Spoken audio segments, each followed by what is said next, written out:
আসসালামু আলাইকুম বন্ধুরা, কেমন আছেন আপনারা? আশা করছি আল্লাহর রহমতে সবাই ভালো আছেন। আলহামদুলিল্লাহ আমরা অনেক ভালো আছি। আজকে আমি কোনো রেসিপি নয়, আজকে আমি আপনাদের শালুক সিদ্ধ করে দেখাবো। অবশ্য শালুক সিদ্ধ করতে অনেকটা সময় লাগে। আমি শালুক এখানে আধা কেজি শালুক নিয়েছি।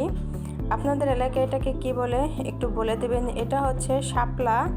শাপলার নিচে যে যে গাছটা হয়, তার নিচে যেটা হয় সেটাই হচ্ছে শালুক। আমাদের অঞ্চলে এটাকে শালুক বলে। এখানে আমি আধা কেজি শালুক নিয়েছি। কেজি হচ্ছে 120 টাকা করে। আমি এখানে হাফ কেজি নিয়েছি।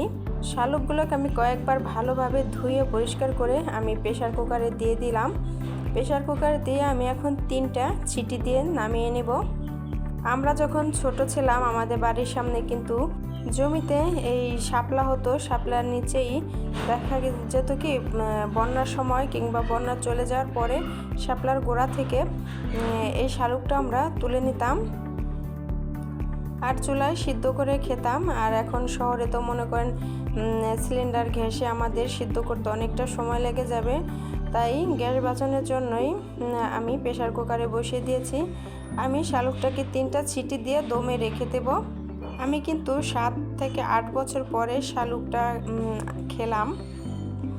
আর শালুকটা কিন্তু এমনিতেই ভালো লাগে। যে শালুকের মাথাটা একদম ছোলা থাকে, মানে কি আমরা ওটাকে টাকলু শালুক বলি, ওই শালুকগুলো খেতে খুবই সুস্বাদু হয়, মিষ্টিও থাকে। আর যেটার পাশ দিয়েও শুধু শাপলার হয়েছে, শাপলার পাওয়া যায়, টাকলু থাকে না, ওই শালুকটা খেতে কিন্তু তেমন একটা ভালো লাগে না, তেতো তেতো লাগে।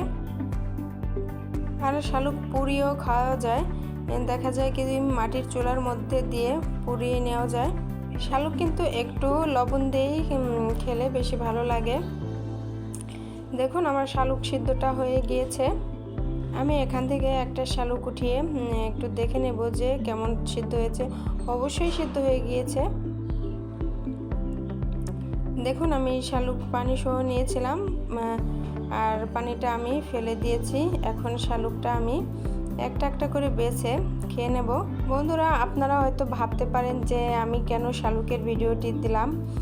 অবশ্য ভিডিওটা দেওয়ার কারণ হচ্ছে খুবই ভালো লাগলো শালুকটা আমার কাছে, যেহেতু অনেক বছর পরে খেয়েছি।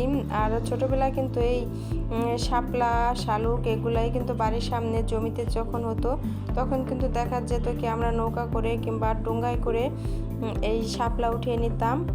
আর একসাথে কয়েকজন থাকলে দেখা গেছে কি বাড়ির সামনে জমি থেকে এই শালুকগুলো আমরা তুলে নিতাম। আপনারা যারা আমার ভিডিওটি দেখছেন আপনাদের অঞ্চলে এই শালুকটা কি খায় না সেটা একটু কমেন্ট করে জানিয়ে দেবেন। আর এই শালুকটাকে আপনাদের অঞ্চলে কী নামে ডাকে সেটাও একটু কমেন্ট বক্সে বলে দেবেন। এতক্ষণ আমার ভিডিওটির সাথে থাকার জন্য আপনাদেরকে অসংখ্য অসংখ্য ধন্যবাদ। আবার দেখা হবে অন্য কোনো ভিডিওতে। সুস্থ থাকুন, ভালো থাকুন। আল্লাহ হাফেজ। আসসালামু আলাইকুম।